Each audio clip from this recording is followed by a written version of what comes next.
ইলিশ মাছ আল্লাহ কয়ে দিছে যে এটা বঙ্গোপসাগর এই পর্যন্ত ভারতের সীমানা, এই পর্যন্ত বাংলাদেশের সীমানা। খবরদার, তুমি ভারতের সীমানা ডিম ছাড়তে পারবে না। একটা ইলিশ ভারতের সীমানা ডিম ছাড়ে না, সব বাংলাদেশে ছাড়ে। এই বাংলাদেশের ছেড়ে কোনো ফিড লাগে না, কিচ্ছু লাগে না। সেই ইলিশ মাছগুলো 1.5 কেজি 2.5 কেজি মাছ এই ইউনুস সরকার পূজার মধ্যে ভারতের দিল 1200 টন। আজ বাংলাদেশে মোর ইলশা ফত্তালি বাজার থেকে, রাজা বাজার থেকে কিনিচ্ছে। 6 মাস হলে বরিশাল ফ্রিজের থেকে কাঁটার মধ্যে মাছ বসে গেছে।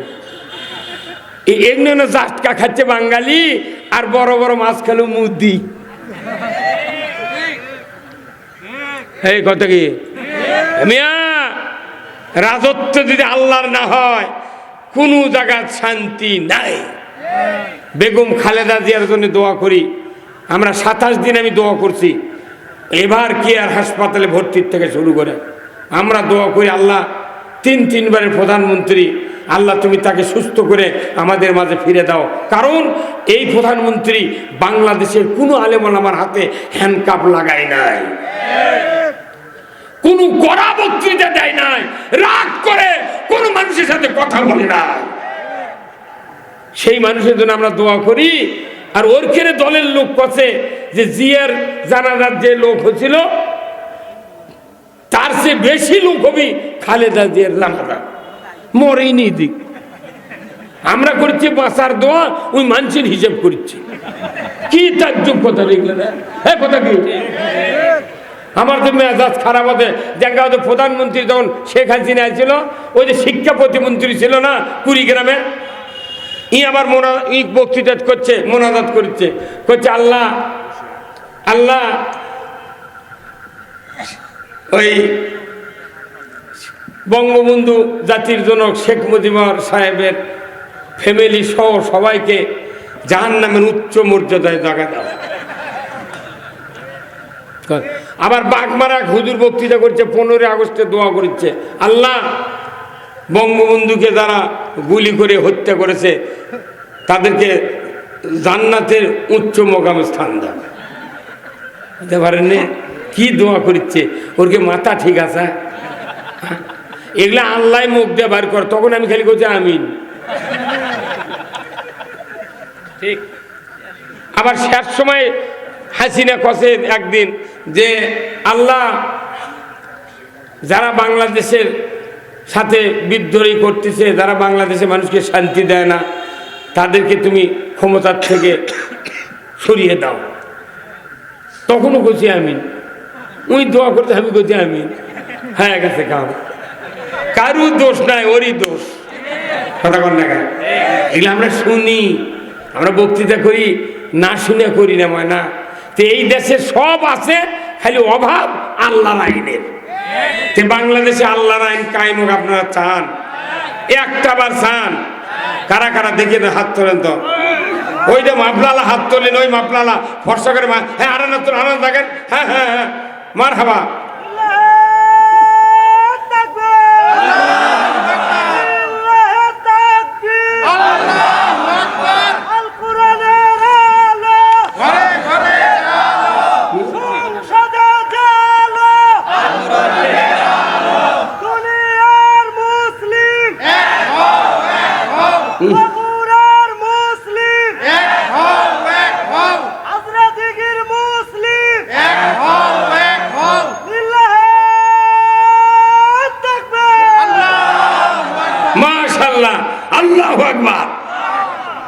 আমি আপনাদেরকে বলছি যে আল্লাহ প্রথম বললেন খলিফা বানাবো, কোরআন দিয়ে খেলাফত দিলেন, সহিফা দিয়ে খেলাফত দিলেন। এইভাবে কোরআন নাযিল হতে হতে আল্লাহ তাআলা কোরআনে একটা জায়গায় বলেছেন, ওয়ামা খালাকতুল জিন্না ওয়াল ইনসা ইল্লা লিয়াবুদুন। আমার আল্লাহ বলেছেন মানব আর জিন জাতিকে আমি ইবাদতের জন্য সৃষ্টি করেছি। যেরকম আল্লাহু আকবার। আল্লাহর প্রথম পরিকল্পনা খেলাফত, দ্বিতীয় পরিকল্পনা হলো ইবাদত। যেরকম আল্লাহু আকবার। এই কোরআন নাজিলের উদ্দেশ্য হলো খেলাফত আর ইবাদত, নবী প্রেরণের উদ্দেশ্য খেলাফত ইবাদত, মানুষ সৃষ্টি করার উদ্দেশ্য হলো খেলাফত আর ইবাদত। কথা কোন না? এখন খেলাফত ইবাদত কি? আপনাকে দেবেন নাঙ্গল আছিল, এই গরু দিয়ে হাল বচ্ছিলেন না আগে? আচ্ছা, গরুর দিয়ে হাল বোয়ার যে নাঙ্গল বানাচ্ছেন, এই নাঙ্গল বানাতে একটা কাঠের গাদা লাগে না? ওই সাথে একটা ইস লাগে, ইসের মাঝখানের একটু দূরে এত বড় বড় আমরা পোতা লাগে, সেটাও কোনো বাঁশের, বাঁশ কাটে আমরা বানাচ্ছে। ওর নাম আর বাঁশ নাই, ওর নাম হয়ে গেছে কি? বাঁশ কাটে ইস বানাচ্ছে, ওই বাঁশ আর নাই, ওই হচ্ছে ইস। ইসের গোড়া তারপর একটা ইস্তার দেশে ওই বাঁশ আসছিল, ওই এখন হচ্ছে কি? ইস্তার। তারপরে আনাঙ্গলের পেছনে একটা খাড়া গোঁদের লাগান, ইয়া ছিল বাঁশ, হয়ে গেছে দোগর। ওই ওই ওই দোগরের উপরে একটা ধরার মতো মুঠো আছে, ইয়া ছিল বাঁশ, হয়ে গেছে মুঠো। কত কত? আবার এই ইসের সাথে একটা জোয়াল লাগে কাঠের, উইয়া ছিল কাঠ, হয়ে গেছে জোয়াল। কতক্ষণ দেখা আসিল দড়ি, হয়ে গেছে কাশি। কতক্ষণ? এরপরে আপনি দেখেন নাঙ্গল বানতে আর দুটা জিনিস লাগে, একটা হলো ফাল, একটা হলো পাশি। এখন কেউ যদি মনে করে আমি কাঠ দিয়ে নাঙ্গল বানাবো, ফাল লাগাবো না, তাহলে এই নাঙ্গল দিয়ে হাল পাওয়া যাবে? হ্যাঁ দুর্গান যাবে? খালি কাঠ দিয়ে হাল বলে মাটি শক্ত হলে দোষী ভেঙে দেবে, নাঙ্গল ভেঙে দেবে, মাটি উঠবে না। কথা ঠিক কিনা? কিন্তু নাঙ্গল ফাল ছাড়া, ফাল ছাড়া নাঙ্গল অসল, নাঙ্গল ছাড়া ফাল অসল। তো ওইরকম খেলাফত আর এবাদত, এবাদত ছাড়া খেলাফত অসল, খেলাফত ছাড়া এবাদত অসল। আল্লাহর কি পরিকল্পনা? আগে খেলাফত, তারপরে এবাদত। কিন্তু আমাদের দেশে নয়, সারা বিশ্বের আলেম ওলামারা দীর্ঘদিন হলে খেলাফত বিরোধী ছিলাম আমরা। না, ওগুলা রাজনীতির কাম, ওগুলা ভালো মানুষ করে না। এখন এসে ক্যাঙ্কা হচ্ছে না? হ্যাঁ, সবচেয়ে দামি কাজ, সবচেয়ে বড় ইবাদত হলো আল্লাহর রাজত্ব কায়েম করা। কিন্তু এই রাজত্ব বিরুদ্ধে থাকার কারণে ওই জায়গাটা ফাঁকা থাকবে না, এমন বেটা চল্লা দখল করেছে, নামান যাচ্ছে না টাইনে। কথা কই না কেন? আর মাথা যা তুই বুদ্ধি, খালি গিজ গিজ করছে বুদ্ধি, বাটা ফাটাবি। কতক্ষণ টাকা? তাহলে রাজত্ব কায়েম করতে হবে কার? আল্লাহ জানে রাজত্ব ছাড়া বক্তৃতা দিয়ে কাজ হবে না।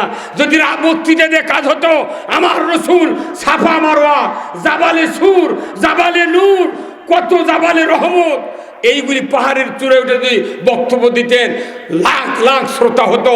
একদিন খালি বক্তৃতা দিয়েছেন নবীজি বিদায় হজের ভাষণ, সেই আরাফাতের ময়দানে মসজিদে নওমেরার সামনে হাজী সাহেব দেখাচ্ছেন, এই হাজী সাহেব দেখাচ্ছেন যে মসজিদে নওমেরার সামনে নবীজি যখন 23 মিনিট বক্তব্য দিয়েছেন, তখন 16 লক্ষ সাহাবী রসুলের সামনে দণ্ডায়মান। সর্বশেষ আয়াত সূরা মাইদায় নাজিল করা হলো। আল্লাহ বলেন, জিবরাইল যাও, 16 লক্ষ সাহাবীর সামনে আমার হাবিব বক্তব্য দিচ্ছেন আরাফাতের ময়দানে। যাও রে জিবরাইল, লৌহে মাহফুজ থেকে কোরআনের সর্বশেষ আয়াত নাজিল করে দিয়ে আসো। আর কোনোদিন কোনো আয়াত রাসূলের উপর নাজিল করা হবে না। জিবরাইল চলে গেলেন লৌহে মাহফুজ থেকে, ওই কথাটা যে রসুলের সামনে বলে দিলেন। ওই আরাফাতের ময়দানে মসজিদে নওমেরার সামনে আল্লাহর ফেরেশতা জিবরাইল রসুলের কানে কানে বলে দিলেন, আল ইয়াউমা আকমালতু লাকুম দীনাকুম ওয়া আতমামতু আলাইকুম নি'মাতি ওয়া রাদিতু লাকুমুল ইসলাম দীনা। আমার আল্লাহ বললেন, আজ থেকে ইসলামকে হে নবী আপনার জন্য পরিপূর্ণ করে দিলাম। ব্যক্তি, পরিবার, সমাজ, রাষ্ট্র, অফিস, আদালত, কোর্ট কাছারি, অর্থনীতি, সমাজনীতি, রাজনীতি, বিচার বিভাগ, যত ইবাদত বন্দেগী আছে, হারাম হালাল আছে, মসজিদ মাদ্রাসা, দিনের কাজ আছে, সব পরিপূর্ণ করে দিলাম। আর কারোর কাছে আপনার হাওলাত করা লাগবে না, চাওয়া লাগবে না। এই কথাগুলি দিয়ে পৃথিবী আপনি শান্ত করবেন। এই জন্য রসুল তার 10 বছর নবুয়তি শাসনের জীবনে দুনিয়ার অশিক্ষিত, গোমরা, বর্বর, আইয়ামে জাহিলিয়াত, অন্ধকার যুগকে কোরআন দেয়া খয়রুল কুরুনি কারণী সোনার যুগে পরিণত করেছিলেন। তখনও কোরআন আছিল, এখনো কোরআন আছে। উনি কি কয় আল কোরআনের আরো ঘরে ঘরে জালো, ঘর তো জ্বালিয়ে আছে, কিছু হচ্ছে কেবা কিছু হয় জন্মাল, কিছু হচ্ছে কিচ্ছু হয়নি। কোরআন ঘরে ঘরে কত কত কোটি আছে জানেন? এগুলোর তথ্য আমার কাছে আছে। হাটহাজারী মাদ্রাসা আছে চট্টগ্রাম, আছে না? ওখানে কমপক্ষে ৭২,০০০ কপি কোরআন আছে। এত ছাত্র। এই বাংলাদেশের মধ্যে সবচেয়ে বড় কওমি মাদ্রাসা হলো হাটহাজারী। দ্বিতীয় মাদ্রাসা বড় হলো ঢাকা লালবাগ, ওখানে ৩৫,০০০ কপি কোরআন আছে। জামিল মাদ্রাসা আপনাদের বগুড়াতে যা হিসাব করে দেখবেন কমপক্ষে ১৮ থেকে ২০,০০০ কপি কোরআন আছে। খালি গিজ গিজ করে ছাত্র। এই স্বাধীন কি সেই মানুষ রে, তুই মার মরদি আছে রে, মরা মানুষও স্বাধীনের দিক তাকালে হাসবি। কি কথা ঠিক কিনা? কি সুরত। উনি আবার আমাকে দাসিনে হুজুর একটা পাত্রী দেখেন তো কি মরদ হই রে বা। আল্লাহ আকবার। হাটহাজারীতে আছে কত কপি? ৩৫,০০০, ৭২,০০০। লালবাগ আছে ৩৫,০০০, আর বগুড়া জামিল মাদ্রাসা ধরেন ১৮-২০,০০০।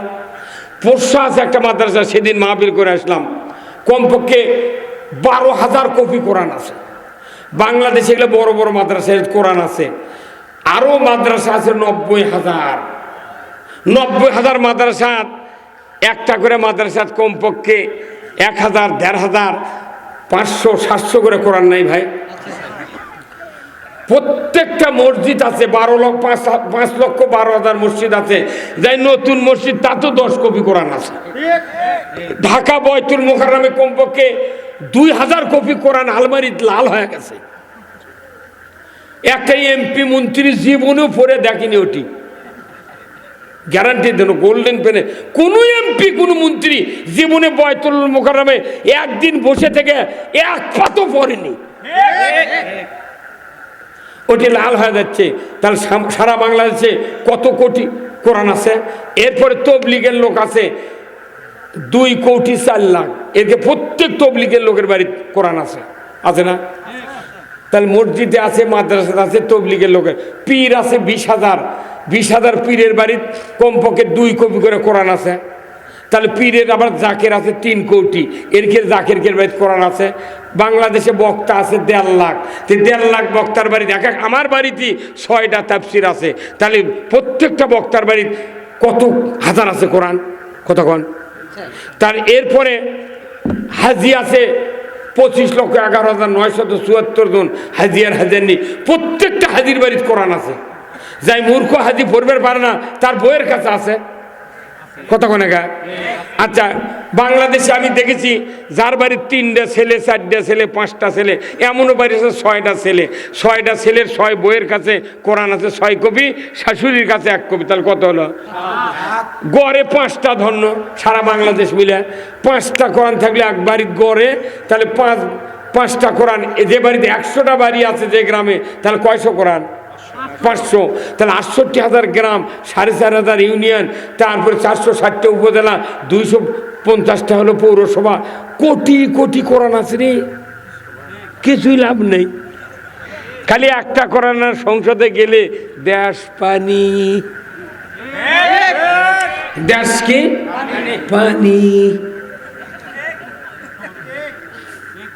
আমার ভাইরা, আল্লাহর নবী সংসদে কোরআন দেয়া পৃথিবী খয়রুল কুরুনি কারিনী বানালেন। অথচ ওই কোরআনে ওই নবীর উম্মাত কে বুদ্ধি দিল? বাপদাদার আইন দিয়ে দেশ চালান লাগবে। মানুষের কপাল ওই জন্যই দেশের থেকে খারাপ হয়ে গেল। একমাত্র বাংলাদেশে ভিক্ষায় গেল ইসলাম, আর আল্লাহর আইন না মানার কারণে মানুষের আইনে গেল দেশ। এই বাংলাদেশে যতগুলো মসজিদ আছে, এমন এমন ইমাম আছে যে ইমামের পাশে 500 জন 1000 জন মানুষ নামাজ পড়ে। ঈদের দিনে 50,000 মানুষও নামাজ পড়ে এমন ইমাম আছে, কিন্তু জুম্মার নামাজ যখন ওই ইমাম পড়ায়, টিওনোর সে দামি লোক, ডিসির সে দামি লোক এই মসজিদের ইমাম। এই ইমাম যে ডিসির বাপের বিয়ে পড়ালো, ওই বিয়ে পড়ানোর পর যে সোল হলো তার নাম হলো ডিসি হলো, ওই ডিসি পাই বেতন 2 লাখ টাকা, আর ওর বাপের যাই বিয়ে পড়াছে তাই বেতন পায় 1,000 টাকা। কি বৈষম্য কথা কন আমিয়া? এই বৈষম্য দূর করার জন্য আল্লাহ কোরআন পাঠাছে, অথচ এই কোরআনের আইনের কথা বলি কেউ কেউ টিকে টেপ্পনো কাটে। এমন কোনো গ্রাম নেই যা গেলি ওগুলো কয় হুজুর বুঝছেন উমুক খোলো এনা দেখে শুনে কথা কবেন হুজুর। কি কথা রে, আমাকে দাওয়াতও দিব, আবার তোরাই কে রুগী নিয়ে গেছে হাসপাতালত, রুগীর অভিভাবকরা যদি কয় হুজুর এই রোগটা এই রুগীটার ওই কেমো করলে চুল উঠে যাবি, দাঁড়িয়ে চুল উঠে যাবি থেকে কেমো করবে দেবো না, অন্য কোনো পদ্ধতি আছে নাকি ক্যান্সার ভালো করার, সেই ওষুধ দেন। আচ্ছা এই অভিভাবকের পরামর্শে কি ডাক্তার চিকিৎসা করবে? ডাক্তারের বই যা করছে তাই করবি। তা আমাকে এটি চিকিৎসা করবে যাচ্ছি আইসিয়াহিনী বিভিন্ন জায়গার খালি ওই ধুনান পানার হুজুর দেখবেন দেখবেন দেখবেন, আবার আমাকে বসিয়ে ভোট চাই সব করে, আমাকে কিছু কওয়া হবে না। হ্যাঁ কি কারণে? তাহলে আমাদের স্বাধীনতা কোনটি? এই যে এতগুলো মানুষ মরলো, মরার পরে তো বাংলাদেশে বক্তৃতা করে শান্তি নেই আছে, আবার ওই সাপ আবার সাপ। মনের দুঃখে করছি আমি 201টা বিয়ে পড়াচ্ছি, আমি দাখিলি সাহারাম থাকতে মসজিদে ইমামতি করি, 201টা বিয়ে পড়াচ্ছি আমি, তারই একটা বউ খালি ভাত দেয়নি স্বামী, পাওয়া ছিল 6 লোক। আমি তো বিয়ে পড়াচ্ছি, আমি কি লোক দেখেছি? ওই বরেরা করছে হুজুর আপনি বিয়ে পড়ালেন লোক দেখলেন না? আমি তোরাই তো মেয়ে দেখছি, আমি লোক দেখবো কেমনি? এই একটা বউ ছাড়া সব বউ আগলামর দিয়ে ভাত খাচ্ছে। কথা বুঝবেন আপনি? প্রত্যেকটা বিয়ে আমরা মিছা কথা পড়াচ্ছি, করছে উমুকের ছেলে উমুক এত টাকা দেন মর এত নগদ চাইবা মাত্র দিতে বাধ্য থাকবে, এই অঙ্গীকারে তোমাকে শাদী করতে আসিয়াছে, তুমি তাকে স্বামিত্বে কবুল করো। কি ফল দিচ্ছে করো। তাহলে একটা মেয়ে শিক্ষিত অশিক্ষিত তাই নগদ বাকি বোঝে না ভাই? 3 লাখ টাকা মোহরানা বান্ধিছে তোমার, যে তোমার 30,000 নগদ, 2,70,000 বাকি, তুই তো কবু যে না আমি বাকি কবুল বলবো না।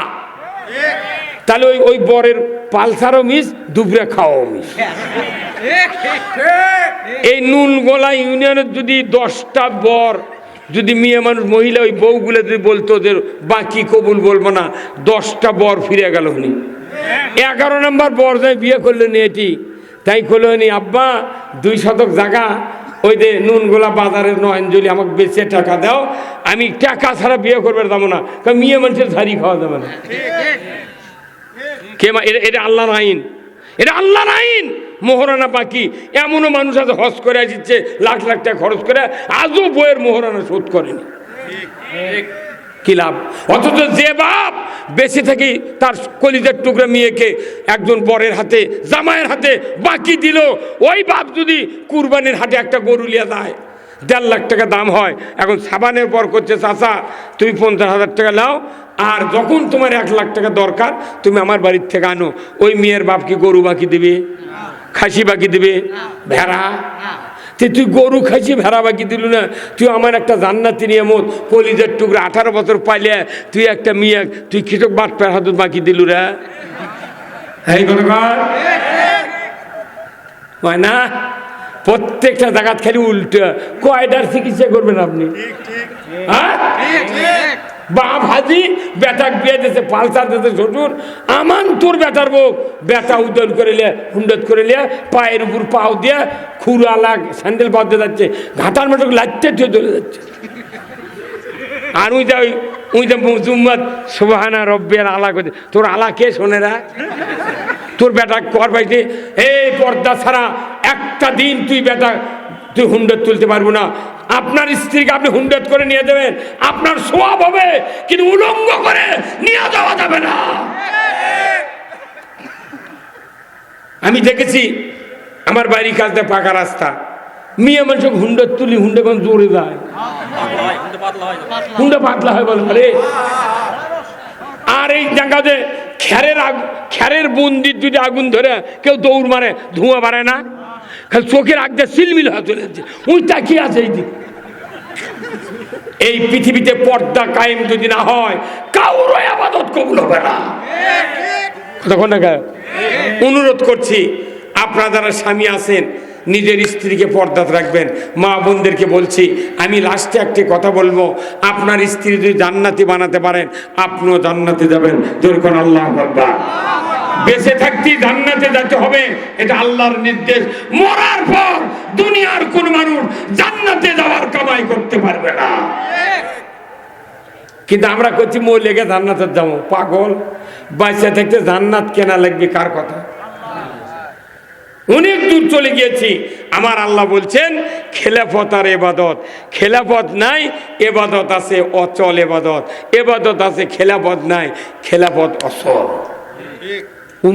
অনুরোধ করছি, আজকে দেশে যে সুদ চলেছে আপনি বলেন তো, অজু করলে, অজু করার পর 22 সালে অজু থাকে, রোজা থাকে, দুপুরে ভাত খেলে রোজা থাকে, নামাজ শুরু করছে সূরা ফাতিহার পর।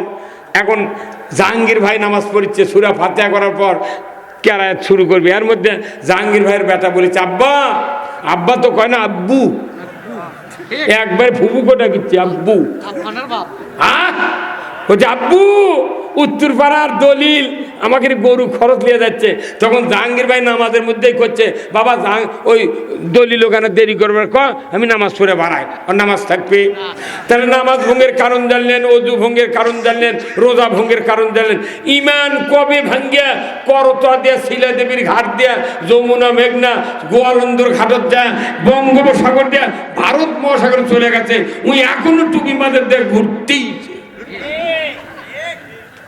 যারা সুদ খায়, সুদ দেয়, সুদের লেনদেন দেশে অর্থনীতি মেনে নেয়, এদের কাউরো ঈমান নিয়ে বাঁচার সুযোগ নাই।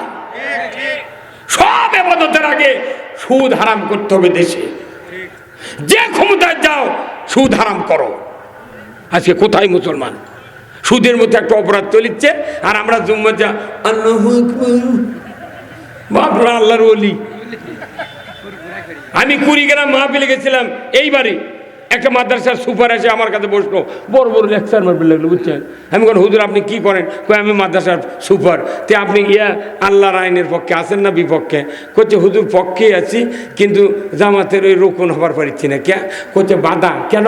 করছে যে 6 লাখ টাকা লোন আছে, এই জন্য আমার রোকন হওয়া যাচ্ছে না, বাধা। তা আমি কোনো আপনি অন্য কিছু করেন? করছে মসজিদে ইমামতি করি। তে রোকন হওয়ার বাধা লোনে, তে ইমামতি করেন কোনো বাধা নেই। করছে কেউ কিছু কয় না। বাংলাদেশে মসজিদের ইমাম লোন লেছে, উনি আবার ইমামতি করে, অথচ সংগঠন করার সময় করছে বাধা। ই আবার কি কোন ভাই আপনি? আচ্ছা মৌলবীরা, হ্যাঁ সুদ হারাম আপনি লেছেন কে? ভিক্ষা করে খেলেন না আপনি? কোথা কি করতে হুজুর আমি এত তো বুঝিনি। আমি কেন আপনার ইমানই নাই, আপনি ইমামতি যিনি করিতে মানুষকে নামাজ নষ্ট করেন না। হ্যাঁ কতক্ষণ লেখা ডাইরেক্ট মুখত করছি। তাহলে কি করা লাগবে? আমি আগে দেশে সুদ হারাম করা